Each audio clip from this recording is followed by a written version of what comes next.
Welcome to the Master the NEC podcast, the ultimate destination for anyone passionate about the electrical trade. Whether you're a seasoned electrician, an eager apprentice, or just someone who wants to dive deep into the world of electrical work, you've come to the right place. Join your host, Paul Abernathy, a true authority in the industry with over 38 years of trade experience, as he electrifies your mind with in-depth discussions, expert tips, and valuable insights that will keep you ahead of the curve. Each episode, Paul will illuminate the complexities of the trade, decode the National Electrical Code, and share the latest industry trends, all while empowering you to take your electrical career to the next level. So, gear up, plug in, and get ready to supercharge your knowledge, because with the Master the NEC podcast, the power is in your hands. Now get ready. Here is your host, Paul Abernathy. Hello. What up, everybody? Welcome to another episode of Master the NEC, the podcast where we talk about all things electrical contracting, things about the electrical industry, and just plainly answer questions you have about anything to do with being an electrician and things like that, hiring, firing, marketing, National Electrical Code, all those type of things. Now, today's episode's a little different because it kind of touches me a little bit in order to give an opinion on something that seems to be really going all over the country. And it's amazing since 2022, the rapid growth of the data center topic has really grown. And it kind of started about 2022 when we all of a sudden had the explosive expansion of AI. And everybody wants AI. And we'll talk about it a little bit today about how it touches you, but you may think it doesn't. And so, there's a lot of protesting about it. A lot of people blaming the data centers, saying they're not good stewards of the environment. They don't do this. They're being plopped down in neighborhoods. This is probably all true to that part. But the reality is you really can't blame the data centers. But I'm going to kind of do it and explain some things to you for those that are interested. Those that are not, piss off. You can move on by if you like. You don't have to listen. But I'm going to kind of explain to you where we're at and why things rapidly changed in 2022 so differently, and how data today is much different than it was even, again, just in 2022 and earlier. So let's kind of start this thing with the problem. So I live in Louisa County, Virginia. And we are very close to what they consider the data center alley, which is Loudoun County, Northern Virginia, rapidly becoming areas around Fredericksburg, Virginia, and all that Northern Virginia stuff, that corridor, is becoming, per capita, it's the largest group of data centers. And you can say in the world, to be honest with you, because the vast majority of data centers in the world are right here in the United States, well over 3,000 plus compared to other countries. I mean, so it's not an argument really. Are we trying to beat China, for example, to the AI race? No, we're strongly ahead of that.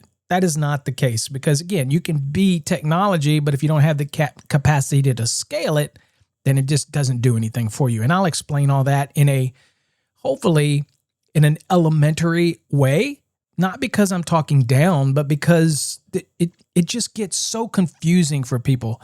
I go on social media and I see next door here in Louisa County area, we see TikTok, social media is everywhere, and everybody's bashing these data centers. They're protesting. And again, they deserve some of the blame, but no more of a blame than we, the consumer. So let's kind of take it back a little bit. So the normal reason that we scale up so quickly is because originally when it comes to data, it was warehoused in servers all around the country, and it was kind of dumb data. Means that when we would type something into Google or any of the search engines, it would go up into the cloud. So it leaves you, goes through your fiber, goes to your switching gateway, then it goes out to wherever it goes. It gets broken into tokens. Those tokens are numbers. Those numbers is what they pay for. Kind of think of that as widgets. It goes out, and then it goes through this data center and it just spits you back information that was already out there. So when it comes to the old days, when we're just searching for something in Google or Bing or anything, we were pulling information that already exists, whether it's in somebody's book, whether it's articles I've written, or whether or not it's articles other people have written. That's pretty easy because that's just pulling stored data from a collection of intertwined servers. That's not really power intensive to do that. It's just really a regurgitation of information that's already out there. So when people say, what has changed in order for us to have this massive growth in data centers, what's changed is how we want the information. So if you were just simply typing in something and you're trying to pull back something on a topic without it being original, it's basically just pulling it from published data that gets uploaded into this network of interactive servers. That is your network. That is your cloud. But it is based on physical information that somebody has created. That's easy. And we've been doing that for nearly 20, 30 years since the internet's been around. Okay.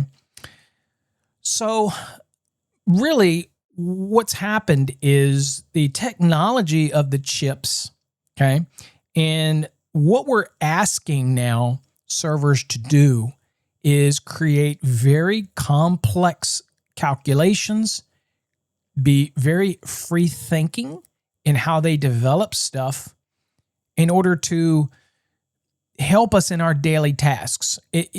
Today, you cannot go and get any app that's online, whether it's your banking app, whether it's whatever. They all have an AI tool. They all have an AI model. Okay, there's a bot involved.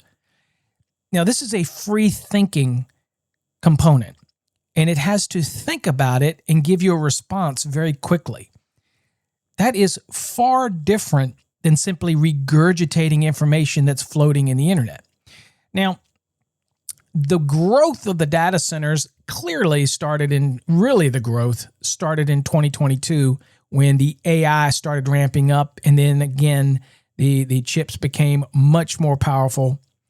And the things that it could do. Now, I'm not going to lie. In full transparency, most people know that I own TradeHog. TradeHog is an AI tool that's designed to help electricians in the field, but also plumbers, mechanical, it doesn't matter. It's designed to pull up relevant codes. So it looks for data, but how it compiles it is very intelligent. And we're constantly feeding that data. So it's not just a copy and paste. It's the way it presents it is very intelligent.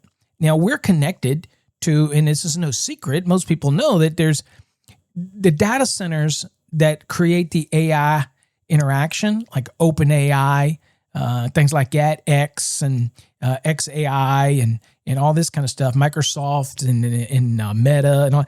So these data centers will think about what the response is intelligently, and it will create it. Now, I've used AI to create letters, to proof things, to write articles, and then I go through them to make sure it's accurate because I don't trust it. I have to go through it. I can't help it. I've used it to do certain tasks for me, create software, create websites, web pages. I've asked it to do a lot of things. So organically, it creates these things, and it has to be an intelligent component. So as the chips started integrating this AI capability, and again, we can moan and groan about it, but you're not giving it up. You can say you don't want a data center in your backyard. You can say that I don't want to see it, but you still are using the technology. If you're listening to this podcast was uploaded in a data center somewhere, and you're requesting it from that data center to listen to it. You're contributing to the problem. If it's a problem, you're helping create it. So you can whine about it. You can moan about it. I don't like it. I wouldn't like one right across from my house. But the reality is we've created this beast, and we created it because we want things quicker, faster, more intelligent, more accurate. We wanted all these things. And so we want that our banking online is quicker, more accurate. We want all of our search results to come back more quicker and accurate and more detailed. And we don't just pull up documents anymore that are just pre-done or preloaded. There's an intelligence behind these documents. There's an intelligence behind these responses, and that takes computing power. So the first thing we'll kind of talk about is the electricity, the grid, the power. So currently, the power grids cannot handle the rapid growth that is expected of these data centers. Okay, the megawatts and the gigawatts of power these things are consuming has to come from somewhere. And a lot of times they bid for this power, which ultimately means that in your jurisdiction, your power costs, it might be 20 cents per certain number of kilowatt hours, but it's going to go up because it's a bidding process and they have to allocate this power. But the trade-off is that you're getting all of the benefits of the AI. You're getting it, whether you like it or not. Now, you might say to yourself, I don't have that. I don't want it. Well, then you're going to have to go back to the Stone Ages because the phone that you're using connects to data centers and has an AI component. Nearly half the things in my house is connected to the internet and has a smart feature on it that's understanding, that's always learning. So whether you like it or not, this is where we're going. Okay? So the electricity is the first component. And so in our area, for example, we have the nuclear power plant. Well, the nuclear power plant is only able to put out a certain amount of power. And you can't just indefinitely add additionals to it. It's not like the plant is growing. Okay? So the Lake Anna nuclear power plant has a certain amount of capacity. There's other power plants, they have certain levels of capacity. So this is why all of the data centers have these massive generators. For that time when the grid can't handle it, maybe they're waiting for that one day that the grid goes messy. They can still power it and preserve the information and keep the internet flowing, keep the AI flowing. Okay? And in many of them, will actually run these generators, and this is why you hear them, because the grid in that area cannot handle their capacity, and so they have to supplement it with these generators. And that is very costly for them, but generators do generate noise. It is what it is. But we as consumers have helped create that. Now, you might be saying, some people will say, well, that's fine as long as they build somewhere else. Well, this is where the problem begins. And it's even before we have to worry about water consumption and taking natural resources and all those type of things. Okay, it's even before that. It has to do with the luring of these data centers to certain areas geographically that are close proximity to readily available power and resources that end up being wooed there by your local government. Now, it doesn't hurt that a governor of a state may or may not make it more advantageous for a data center project to come to your area. I mean, data centers are in business to make money. They're not lying to anybody. They're not telling anybody they're just here to be good stewards of the community. Dude, they're a business, no different than John's mom and pop down the street or, Susie's clothing store. They're no different. You may not like them, but they're no different. And yes, they do create a massive opportunity for employee growth, hiring jobs, whether they're sustainable or not, or just because of the build out or whatnot. But they do create this in the community. Obviously some of that wanes as it's complete and becomes online and they get normal number of people that they need per CPU. And that's a whole factor they do. But there's a real reason why data centers are expanding so rapidly. And the real reason for that is the numbers, it's basically scalable law. It means that if one facility has to run at mass capacity, then it's inefficient to run. If you branch it out and spread it across a network, then the cost of operation comes down. So the reason they're opening up so many is because the demand is so high that the scalable law means that they spread it out amongst other data centers so that it's manageable, Whereas you can't simply do this.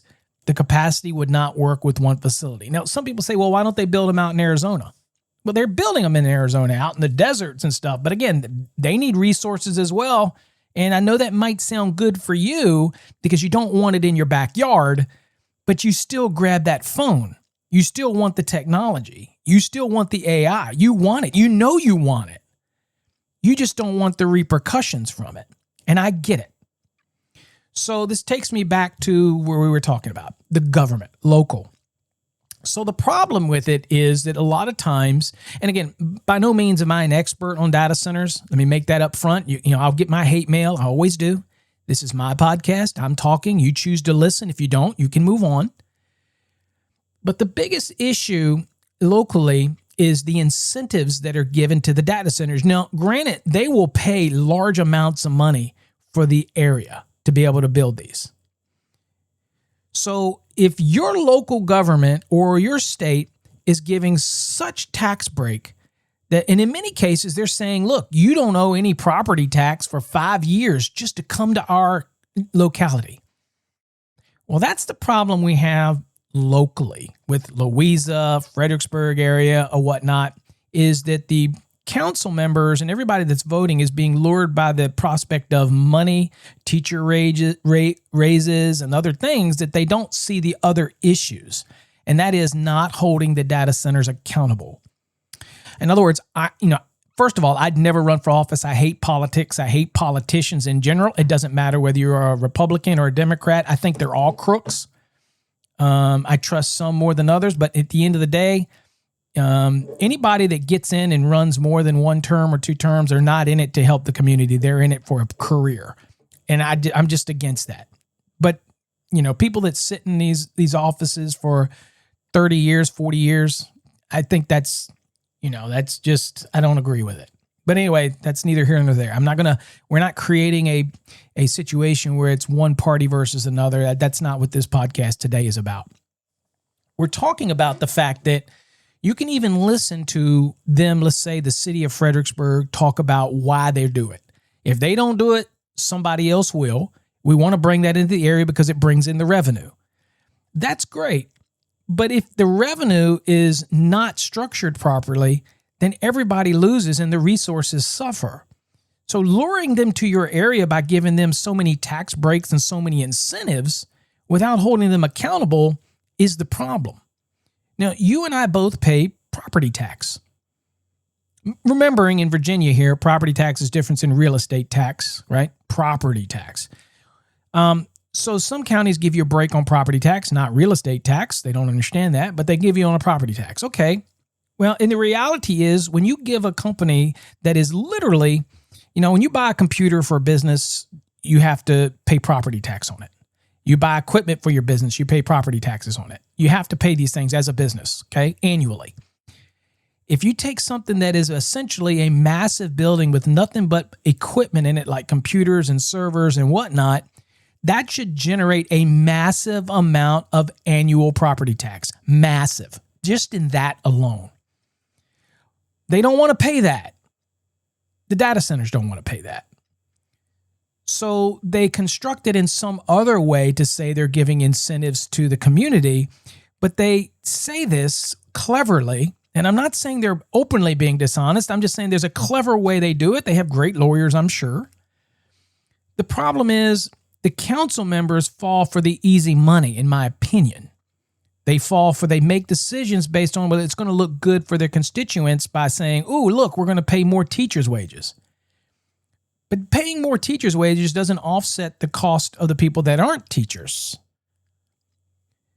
Yet everybody else has to understand that there's going to be burdens involved in that. So if you give somebody a tax incentive to come to your area because you want to lure them here, and you redistrict land, you change land use around so that they can be there, especially if they're near a residential community, you're doing it for one reason. You're doing it because of the revenue, because there is no other reason you do it, especially as a locality. There is zero reason you would do it. So you do it, but then you give them tax breaks and incentives that encourage them to pick your community over somewhere else. So I think the problem is like when I tell people in business, You can work for yourself, but if your expenses outweigh your income, then you're not going to be in business long. So when a community offers so much incentive to bring something here that their consumption, their use is so much greater than what benefit they bring to the community, that's a problem. And that's going to continue on for 20 years or more. So I think that the real problem is not so much the data centers itself. They're a business. They're just trying to do a business. And I've talked before of how data centers can benefit the trades. And obviously they're going to get built. We can't stop it. You can protest all you want, but hold in your hand how many times a protest has actually caused a project to really stop and see where we're at. Okay, here in Louisa County alone, there's like 3 or 4 data centers going up and they get protested. Guess what? They're still getting built. You're not going to stop it. The only way you stop it is if you make it an issue with your local government. And even then, you need to hold them accountable. If they vote a certain way and they vote and make stupid decisions, then they need to be. They don't get a free pass. You take the Charlottesville, Virginia, for example. Charlottesville used to be such a wonderful city, and then they got administrations in there that just tore it up and did not make good decisions for the community in the growth in the origination of Charlottesville, that they've ruined it. And that's my opinion. You can disagree. I'm just giving my opinion. I understand that there are people that'll be disagreeing with that. That's fine. Where's your facts, Paul? Dude, I'm giving you my opinion. If you don't like it, move on. But the reality is, unless you start taking back and holding your elected officials accountable and being vocal about that rather than protesting the data centers themselves, then that's going to be, that's a problem. You have to hold them accountable. Now, how could we hold a data center accountable? Okay. And I'm not going to give you all the ways that I would do it, but I'm just going to tell you how I would hold a data center accountable. First of all, you want to come into my area, I'm not giving you any tax incentive. If you want to come in and you say, well, they'll go somewhere else if we don't. Well, then I'm going to weigh the tax incentive. If I give them a tax incentive, I'm going to make sure that it offsets by what they're giving me, the community. So they should not come in here and win, because if I'm not getting anything for it, if I paid $1,000 for something and I'm giving you $1,000 break and ultimately I'm not making anything but just putting you here, and you say, well, they'll bring jobs and they'll bring visitors. And people don't go visiting data centers, by the way, folks. So that's not really what's going to bring income streams to your community, okay? It's not like we're going to have, all of a sudden, the restaurants are going to be booming. But that is not how it works, okay? Don't be a fool. There ain't that many people inside these data centers once they're up and running. Yes, during the construction phase, yeah, that'll bring local revenue. That'll bring some people, things like that. But other than that, once it's done, that's pretty much going to scale back, and there'll be limited jobs to the community. Limited jobs. But most of the, people understand that. Their people come from other states to do electrical work on these data centers. They make great money. I saw a report the other day that some make anywhere between $3,500 and $4,500 a week as an electrician.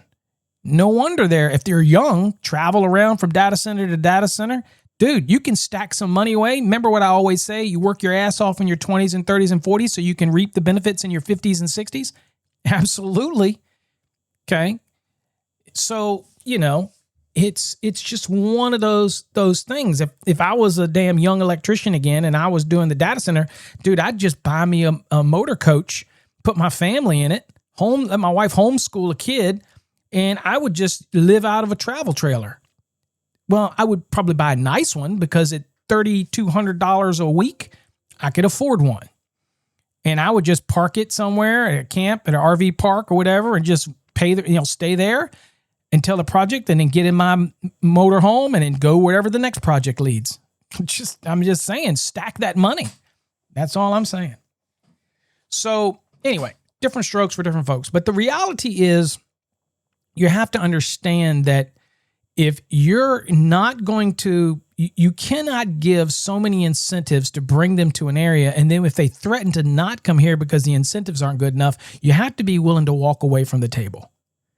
And that's the problem with our local government, the governor, everybody, is that they don't want to walk away. This is why Northern Virginia is the data center corridor, right? They don't walk away. And they're putting them right into subdivisions, just blatantly doing it. And if you're not asking your politicians why you're allowing that, and then you say, well, I don't care where it goes, I just don't want it in my neighborhood, then you're part of the problem because you're the one using the data. You're the one that has the subscriptions. Dude, in my house, I've got a washing machine that's connected to the internet. I have all of my TVs. 6 of TVs in this house are connected to the internet. My Tesla's connected to the internet. My computers are connected to the internet. My Emporia monitoring system's connected to the internet. My HVAC system's connected to the internet. My phones are all connected to the internet. What else? My Alexa devices are all connected to the internet. Everything is connected to the internet. Okay? So at the end of the day, you may not have that exposure, that footprint, but you picking up that cell phone, you're contributing to it, whether you want to like it or not. And if you say to yourself, I know I want these things, I just don't want it in my neighborhood, then you're a hypocrite. And it's okay. I get it. Nobody wants to stare one down. But the reality is, it's ingrained in our life at this point. So the reason that this grew in 2022 is because of AI. AI is connected with everything today because we as people want things to be quicker, easier, more efficient. My time is money. Help me out. Make things easier. So that is what's happened, and it's not going anywhere. So I would say to those out there that want to protest data centers, if you think that that's going to change the data center, that's not. It's not going to change the data center. Now, we can push for certain things that local government can write in to the prospect of an agreement with these data centers. One, they could demand that they use closed loop water cooling systems. They can demand it. They can demand that they create their own on-site power plant. They can demand that they create their own water towers, their own water, and that they do not pull from wells.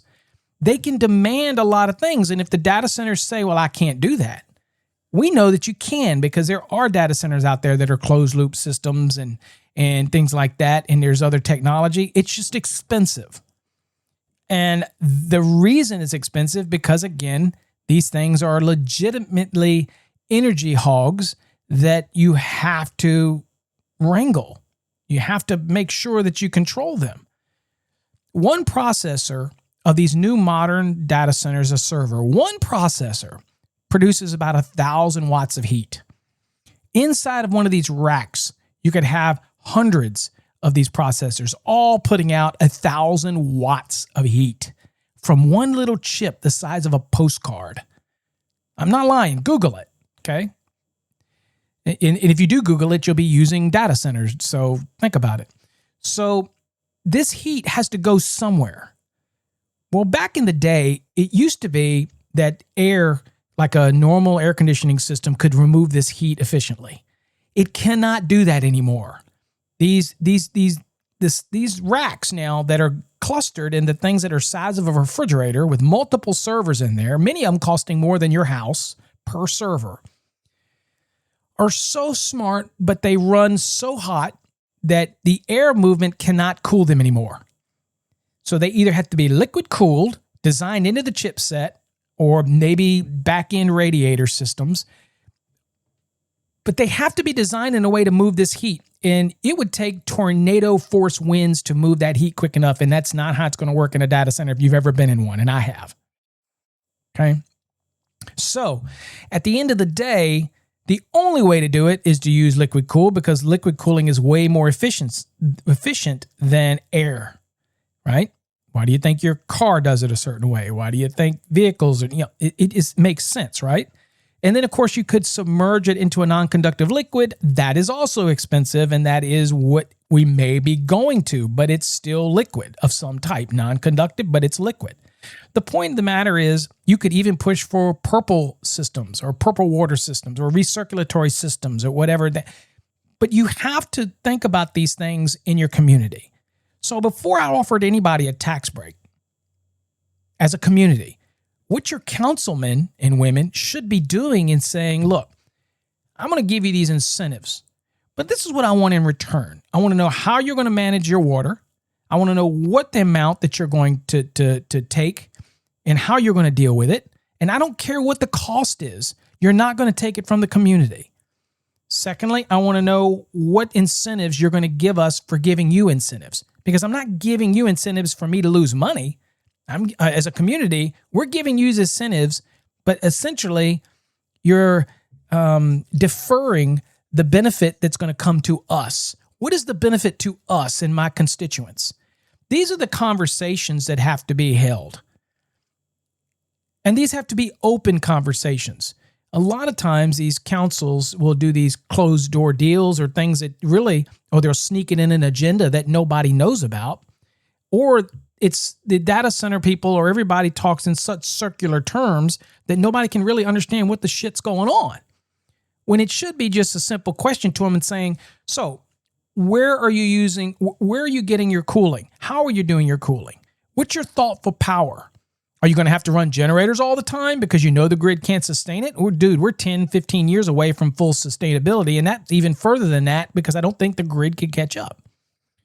This is a reason that Microsoft is trying to or paying to start up 3 Mile Island again. For the nuclear power plant that melted down one of the reactors years ago, kind of sat in mothballs, and now they're paying a certain number of billions of dollars to refurbish that thing and get those reactors that didn't melt down back in service. Why? Because they need the power. It's simple. They need the power to run these things. So we have through Louisa County, there's this prospect of running a new high-powered line in, and there's a lot of people against it. Well, again, because it's going to run through people's land and nobody wants to look out and see these big-ass towers. I get it. But the reality is, without that line, you're going to pay the price because you're going to be bidding against power that's used, for example, from Lake Anna and other power plants. You're going to be bidding against that, and it's going to raise your price. If you allow this to come in, then it's probably going to help in terms of offsetting the increase that it would be to you, the consumer, because then they would be buying this high power directly from another source. And it actually would help your area, but we're so focused on what it would look like. Well, I get it. Paul, you don't want a tower running through your backyard. I wouldn't. But here's the deal. It's not going away. At some point, a palm will get greased and something will happen because the data center growth is not going anywhere. It's going to happen. You can protest it. All that energy is great. And I'm all about, protesting, doing it peacefully, yada, yada. I don't have a problem with that. The moment it gets violent, I have a problem with that. But reality is it's not going away. So your biggest focus should be rallying around elections, rallying around putting people in government in your local. And again, I would focus locally. I think too many people focus on bigger things like the presidential elections and Congress and Senate. I think that one of the biggest things that people lose sight of is the importance of your local elected officials and what their positions are, because they're the ones, when the rubber meets the road, they're the ones that are making decisions for you at council meetings that you may or may not like. And if you're not informed and you're only focusing on a bigger issue like government-wide, statewide, or even national, then you're missing, and things are get slidden in the back door in your local jurisdiction that you're going to have to be saying, well, how the hell did that ever happen? I blame the governor. I blame the president. Or I blame... No. You need to blame your local government and what they were sold as, them thinking that it was good for the community, when in fact, it's not good for the community. Now, again, I have nothing wrong with data centers. People say, Paul, you're just so pro data center. That is not true. I'm pro data center because I love data. I consume it. Everything that I have is consumed with data. And I get it. And you might, let me equate it to this way. I had somebody say to me, says, Paul, my footprint is so little, I still don't think it's fair. And I'm like, if you throw a cigarette butt out of your window, you're littering. If you throw one plastic straw into the ocean, you're littering.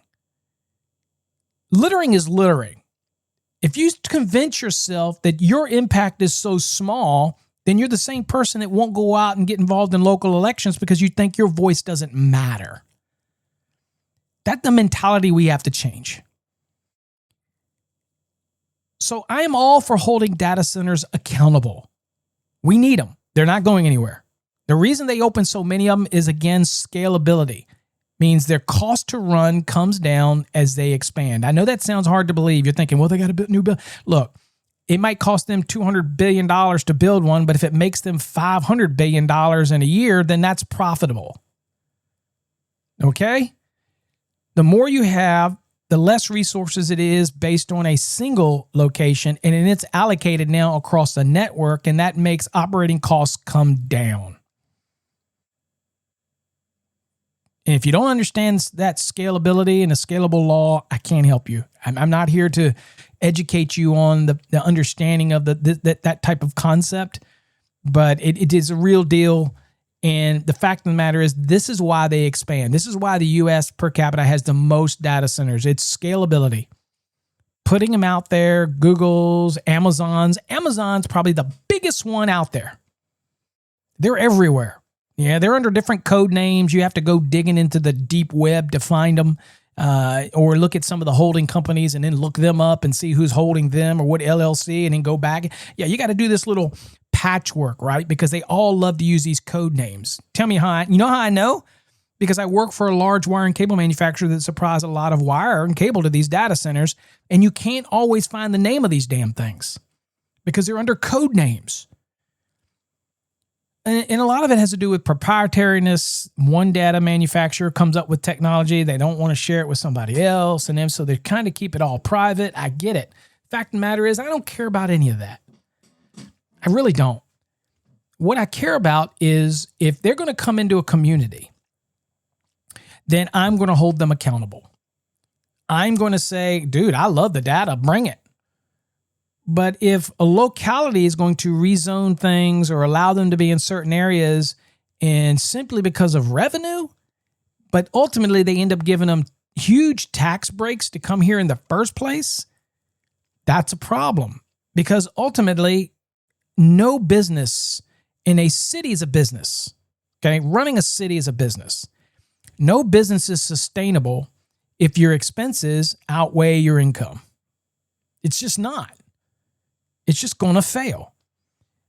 Now, in the terms of a city, if you're giving such incentives to a data center and you're not taking care of your community, then that's a problem.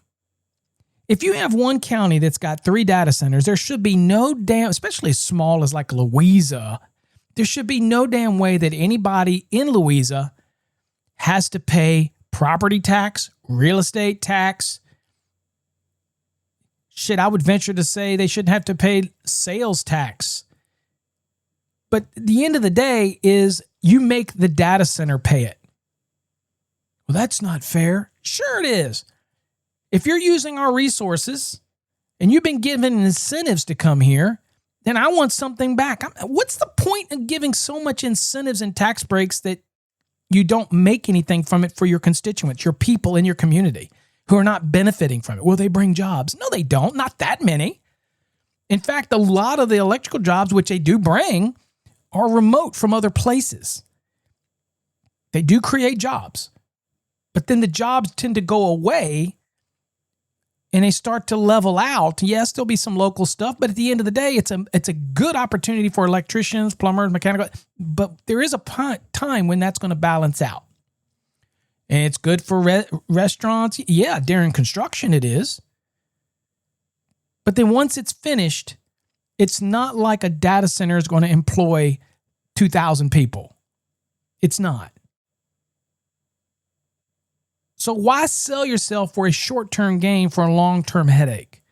The only way you make this viable is to convince your local officials to scrutinize these contracts and these agreements and come up with a way that benefits your community. Everybody feels the impact of it. Also, come up with areas that allow this type of thing that doesn't impact the residential folks so much. But if you force them to worry about sound, if you force them to, or maybe put up walls around it that kind of blocks the sound out, rather than just sit the generator there and try to put some trees along the lining of it, that's not going to block the sound. They can create, you've seen interstates that have the sound barriers right along the interstate, and then you get on the other side of it and you can hardly hear the interstate. There's things that they could be forced to do. They could have closed loop order systems. They could have their own power production forced into them, or submit a plan for how they're going to do it that doesn't affect the local community. You can force them to do these things, still can give them incentives, but you have to force these things and you have to hold them accountable for it. You have to hold them accountable for it. And there's nobody to blame at all but your local government. Don't blame the data center, because you know damn well when you go out and buy a car or you go out and buy something, you want the best deal you can get, don't you? You ain't no different. Somebody comes to do work for you, you always post on Facebook, Instagram, everywhere you go, I want somebody that's cheap and affordable. Do you not think the data centers don't want that shit too? I mean, come on. Let's stop being blind here. Anyway, so that's the deal. I say you have to hold your locals accountable and get involved that way. Protesting a data center itself is not going to do you any good, because they're just going to push you out of the way and they're going to complete it. Because when it's done, it's just one building that's sitting there. Who gives a shit if you're standing at the entrance? Nobody gives a shit, because retail is not going in and out of it. They don't care. They're still going to run. And you just wasted your time. Your time is better served trying to hold your local officials accountable. That's my thought on the process. Folks, I hope you enjoyed something today. Again, if you don't agree with what I have to say, that's fine. You're entitled to your opinion. I've just given you mine. Until next time, folks, stay safe. God bless. And we'll catch you on the next episode of Master the NEC. Thanks for tuning into another electrifying episode of the Master the NEC podcast. We hope you're feeling more powered up and ready to tackle the electrical world with the knowledge and confidence you need to succeed. Remember, in the electrical trade, knowledge is power, and we're here to make sure you stay plugged into the latest insights, tips, and code updates. If you enjoyed today's episode, don't forget to subscribe, leave us a review, and share the podcast with your fellow electricians and industry pros. Until next time, keep your tools sharp, your circuits clear, and your mind focused, because here at the Master the NEC podcast, we're all about sparking your success. Stay safe, stay smart, and keep mastering the trade. From all of us here at Electrical Code Academy, thank you for all your support, and we will see you on the next amazing Master the NEC podcast episode.